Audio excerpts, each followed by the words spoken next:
Hello everyone, and welcome back to the next stage of the Pikmin 2 Iceberg. And it's been a very long time since I've done one of these videos because I've been very lazy, but I finally wrote up all the script and we should be ready to go. So let's go into the deeper water.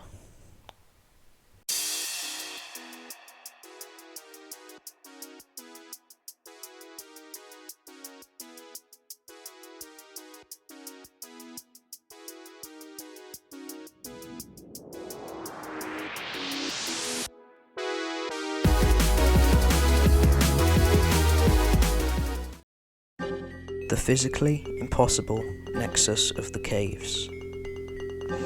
This is in part taken from the Mario 64 Iceberg meme with the hole.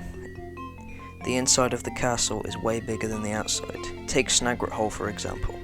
In the first few floors you go up a tree into a birdhouse, then you drop outside of the birdhouse and land in an outside kind of looking place. But is that outside?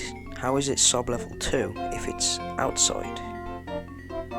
And is that the other side of the Awakening Wood? You don't see it. The subterranean complex is another good one. You see those massive open factory and machine-like skyboxes in the dungeons. How does all of that exist underground? Humans probably built all of this, but how or why? Smoky Prog in the perplexing pool. Now this one is mainly a playground rumour, and I have never heard anything of this myself because as a child I never knew a single person who knew anything about Pikmin, so yeah. But apparently you can fight the Smoky Prog in the perplexing pool if you kill every boss and every enemy. So the creator of the Iceberg image says that they remember grinding or killing all the enemies for hours over and over again, and then they realised that there's also secret enemies, the Ujadanis from the Wistful Wild. So they thought they were more secret enemies, so they continued. So they didn't know how much they had to kill, and they thought all of this was real, which is very understandable. Especially, I would definitely believe that if I was a kid. And I can see why that could be a possible thing.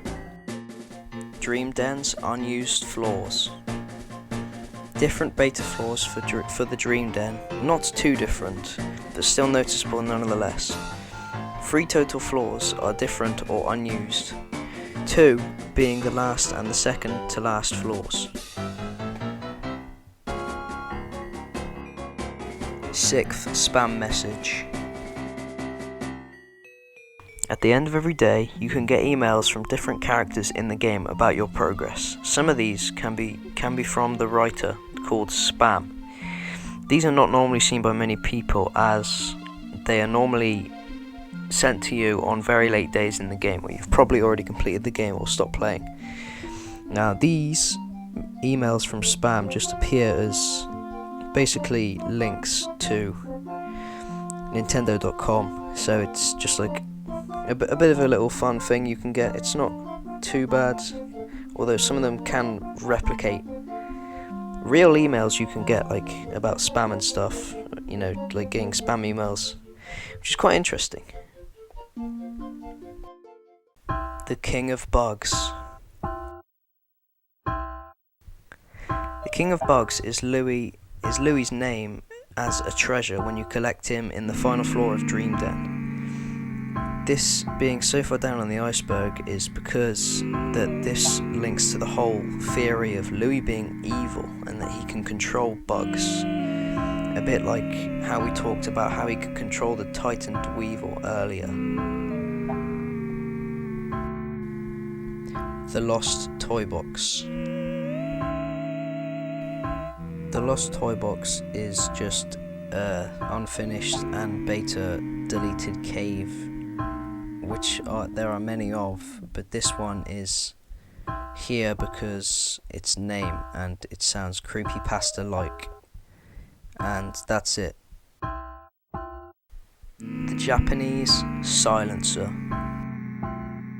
The Silencer is a treasure in Pikmin 2 which resembles a doll's head, and the significance of this treasure is that in the Japanese version of the game, its Poco value as a treasure is 666 Pocos, when in all other versions it's rounded up to 670. Still oddly close to that evil number though. 100 Pikmin Paradox.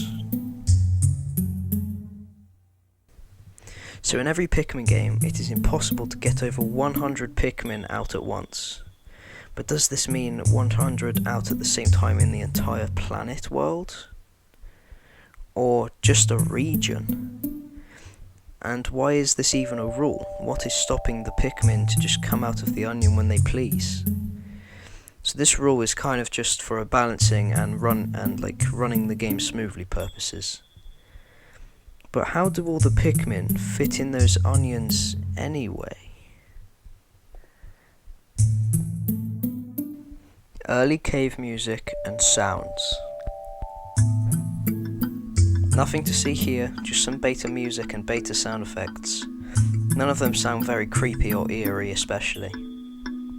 Although, here's a sample of one of them.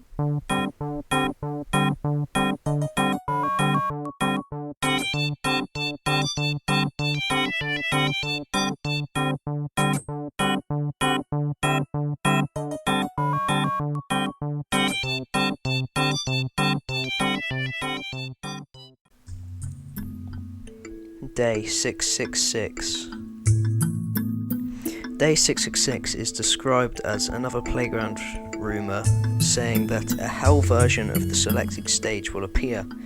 Fire would be everywhere and it even burns red Pikmin. The music would play backwards and there would be an invincible Bulborb that would come and steal your treasures. Is this real? Probably not, but there is always a chance. The Water Wraith's Curse. Notice how every Pikmin game begins with something going horribly wrong. Coincidence? Well, when there is an all-powerful being on the planet in orbit that has a thirst for captains is around, I don't think it is a coincidence. This is another theory about how these events could be caused by the wraith-like creatures that roam this planet.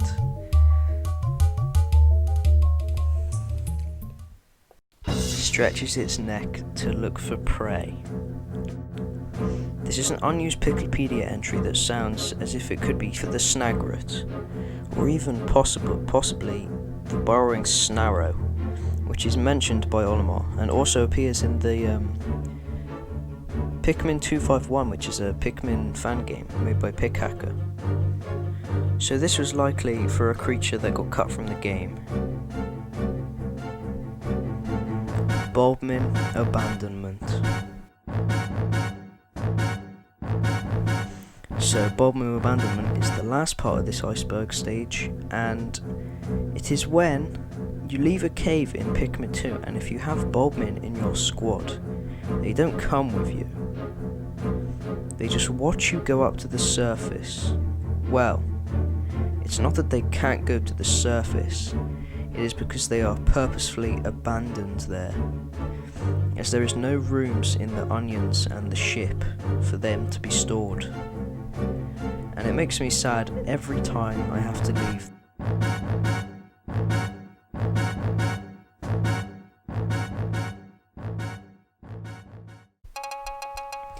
Thank you all for watching this video. I am very sorry it took so long to come out. I hope you enjoyed. If you did and haven't already, make sure to subscribe, like the video, subscribe to my second channel, join my Discord, do whatever. Thank you for watching these videos. My Iceberg videos are my best doing videos, so I thank you all for that. And I'll see you in the next video. Goodbye.